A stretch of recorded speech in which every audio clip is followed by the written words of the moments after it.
好啦，今日我哋有介紹咧，而家呢一個智能櫃。呢個智能櫃咧個功能係咩咧？就係話咧呢個咧係保護一啲嘅小嘅物品，譬如咧我哋員工卡啦。咁啊，咦唔係喎，員工卡點解我要整個櫃咧？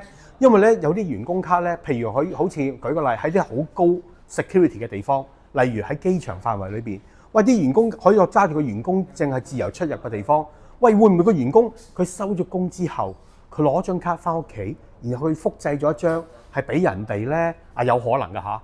咁所以咧，我哋就有見及此咧，我就研發咗呢個櫃出嚟。呢個櫃咧個原理好簡單嘅啫。嗱，就係話咧，當個員工佢收工嘅時候，佢嗰張卡咧就唔可以帶走嘅，就將佢擺喺翻佢個櫃裏邊。咁嘅原理係點嘅咧？就係話，如果舉個例，個員工翻工嘅時候，咁佢要喺呢度攞翻佢自己將出入嗰張卡，咁點攞咧？就可以用手指模啦。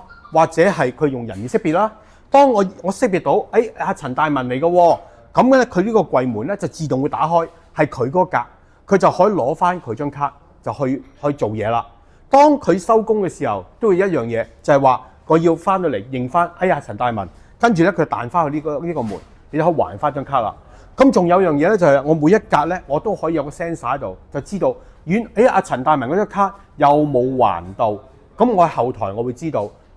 如果佢冇還到嘅時候，後台咧就會出個警報俾個主管，話俾佢聽，喂，個員工可能唔記得咗還卡而離開咗呢個位喎，因為係 security 嘅原因咧，佢個組長或者佢嘅 supervisor 就要需要去追翻佢，喂，你係咪唔記得咗還卡啊？定係咩？唔該，你即刻要還翻嚟，或者咧佢有security 咧，佢可能會同個員工換咗另外一張卡，嗰張廢咗張卡，因為呢個係個 security 嘅原因，所以呢個咧係好高智能化嘅，係希望可以做到咧係保障到喺有啲係好敏感嘅地方，例如機場範圍啦，係可以做到好 high security。